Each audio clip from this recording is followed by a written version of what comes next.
大家好，我就是吐槽烂片250解说电影人在唬的老车。最近吧，有不少朋友私信老车，让我说说任嘉伦和李兰迪主演的那个《流水迢迢》。说实话，对于这种古装爱情剧来说，前几年能看的确实不多。当然，像早些年的《仙剑奇侠传》呢，还有《步步惊心》啥的，老车我就不说了。反正就这2年来说，能让我看一些的古装爱情剧都不超过3个，像《梦华录》吧算一个，《知否》算一个，然后还有那个全是新人演的那个《古相思曲》算一个。应该说这仨剧在演技、制作和剧情上还算能说得过去，也算是近些年相对比较优秀的古装爱情剧了。当然，我也只是说相对，因为这仨剧吧，也不是说特别优秀的作品，里面吧也有一些减分的地方。比如说《梦华录》，看过的朋友应该都知道，20集之后感情线就比较拖沓了，然后结尾也比较潦草。当然，有的人说剧情删减了，说实话，你跟路人观众说剧情删不删减都没有用。说白了，一个没有完整呈现的作品，它就不是一个好作品。而知否是啥问题呢？一个古装爱情剧居然拍了7、80集，真的就我说这剧不注水，你信吗？而至于《古相思曲》的问题呢，就是在制作上了。首先，它相较于其他大制作的古装剧吧，服化道确实有点简陋。其次就是这剧的主要演员用的还都是配音，当然我一点都不掩饰我自己讨厌配音剧的想法。至于原因吧，咱们一会儿说《流水迢迢》的时候咱们再说。可能有的朋友吧也会说什么《周生如故》啊、《苍兰诀》呀，还有《与凤行》也能看。说实话，这种能看吧，也就是当个下饭剧看。你要是说多优秀，那指定谈不上，因为你要从剧情、演技、制作这3个维度去看的话，比前面那3个剧的短板还要多。当然说了这么多呢，老车只是想说明一点，那就是国内的古装爱情剧如果不能在剧情、演技、制作上提高一个层次，那这种剧以后就只能是粉丝买单。所以说咱们今天吧，还是要按照相对客观的路人角度来说说这部《流水迢迢》。不过在说剧情之前吧，还有一个正事要说，这不为了更好的剪辑《流水迢迢》的剧情，我专门在转转上入手了一台苹果14，只花了3300，比新款便宜了2000多，而且转转官方验的数码产品都经过多轮检测，还支持1年质保，买2手咱就上转转。好了，完事儿呢，咱们说回正题。说实话，当时要看这部《流水迢迢》的时候吧，我就在想李兰迪能不能比上次星落凝成糖发挥的更好，然后咱们国超大哥呢能不能挑一个比上次周生如故更好的剧本。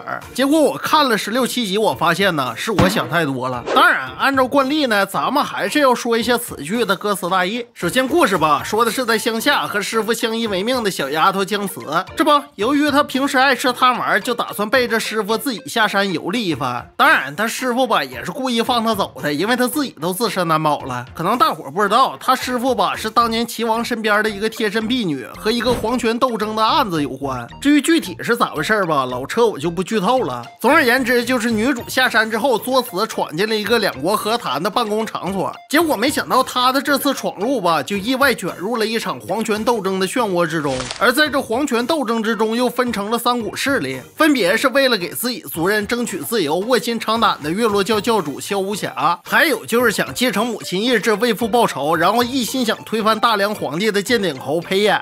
而最后一伙势力呢，就是大梁皇帝了。可以说他们3伙势力各有各的目的。而你要问男主萧无暇为什么和大梁作对呢？其实也非常简单，因为男主的父亲是月落城主，而月落城呢是一个小国，经常被周边的强国欺压。当然主要欺压他的呢，就是女主生活的大梁国。可以说他们除了向大梁进贡一些物产之外，还要给大梁进贡一些俊男和美女。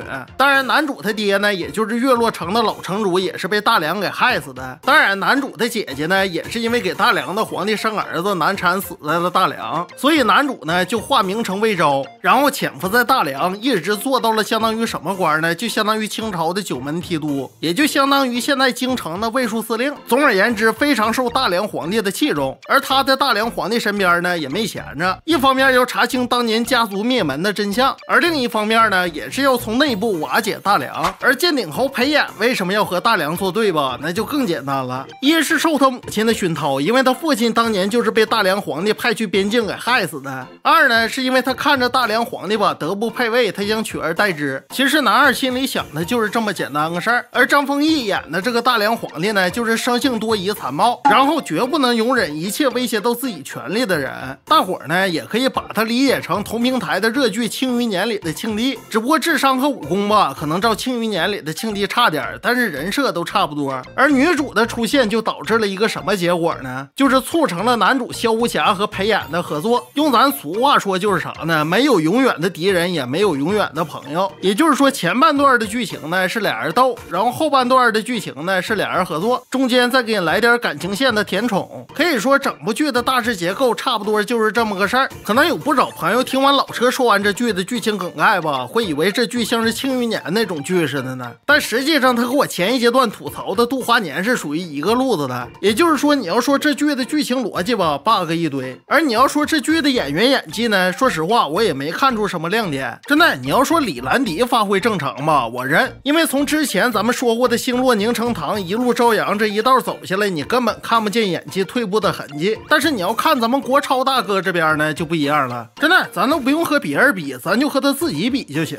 可以说他在此剧中的表现，照他之前演的周生如故啊、大唐荣耀啊，根本就不是一个 level 的。真的，无论是他若有所思的表情，还是他情到深处的表情，你就比吧。应该这么说，谁要是说他演技没退步的话，那纯是睁着眼睛说瞎话。当然，出现这种问题吧，我也能理解演员的苦衷，应该说这也是一个必然的结果。至于是什么原因呢？咱们一会儿留到后面说配音的时候再说。首先吧，咱们先来说说这剧的剧情逻辑。说实话，这故事一开始吧，我就感觉这剧挺迷的。你说女主下山她为了干啥呀？她是不是主要的目的是为了去找灵鹫草做不苦粥啊？然后顺便呢，也是因为她在山上待久了，想下山游历一番。你看她自己不也说了吗？要尝尽天下美食，看遍世界美景吗？那你说女主听见人家两国和谈要搞大典，她就非得进去听人家墙根去？那你告诉我，女主的动机和这剧情逻辑在哪儿呢？再说人家大典都没开始呢，你说你潜入进去干啥？真的，咱也不用装，咱就推心置腹的唠啊。如果你是女主的话，平时又爱吃又爱玩，然后呢自己想下山游历一番，咋的你就专门进人家两国外交的场所听墙根啊？你要说你是刺溜不懂的人猿泰山吧，行，但是这玩意儿你在乡下生活这么多年，啥危险啥安全你不知道啊？你要说你像且试天下里那样武功高强的，你翻进去也就翻进去了，但关键是你武功不行吗？真的，这个逻辑就相当于什么呢？一个美国的妹子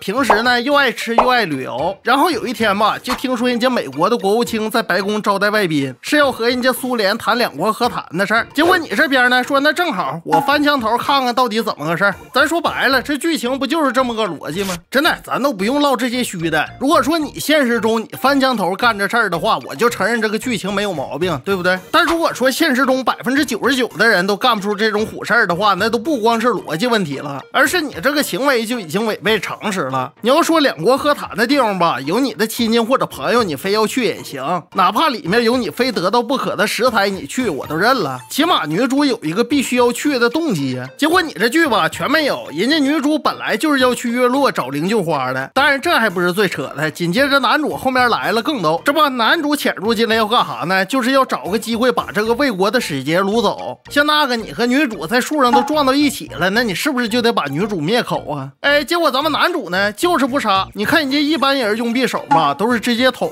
结果咱们男主第一刀呢是在女主胸前拉一道口子，哎，正好就把他们月落的书给露出来了。然后那意思吧就是想让男主动恻隐之心。真的，你这剧情设计的太刻意了，因为男主在胸前划了这一下子，你根本解释不了男主为什么不杀女主。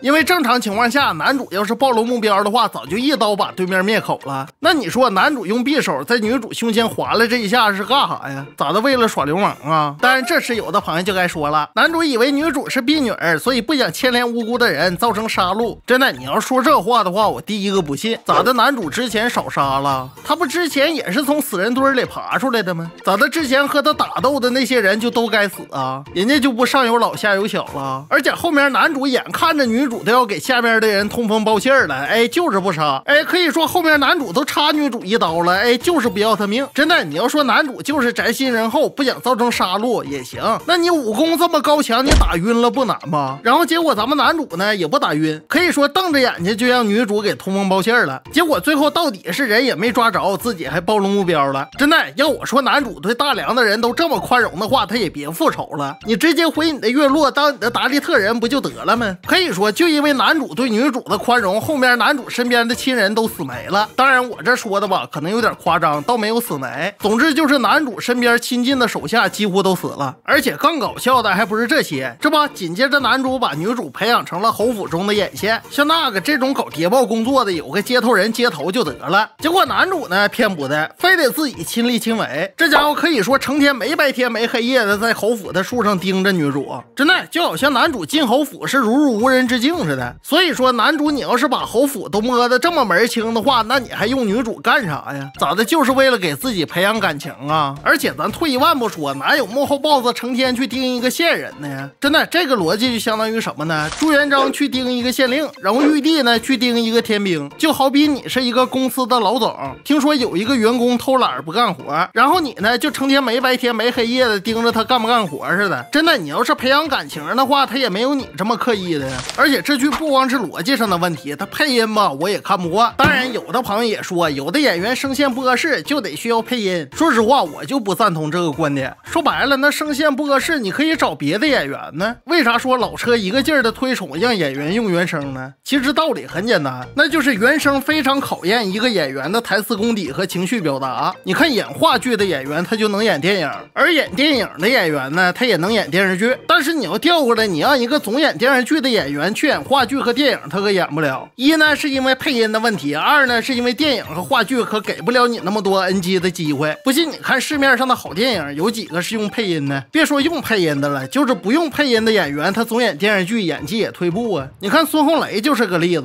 人家也是国家话剧团的，人家也是央戏的，但是你看他现在接电影吗？所以说为啥我说能体会国超大哥的苦衷呢？人家一演一生一世用原声，底下就一大堆人说虚说话虚，这回倒好了，用配音了不虚了。结果就是啥呢？就是你在舒适圈里永远都没办法出来，然后时间长了呢还会导致自己退步。而且这部剧还有一点我挺困惑的，就是张丰毅怎么还使上配音了呢？反正总而言之，我总结这部剧就是啥呢？你要说我奔着古偶去的，那你就从11集往后开始看。但是你要说奔剧情的话，那咱就算了。真的，我就这么和大伙说吧，咱都不用和其他平台的剧比。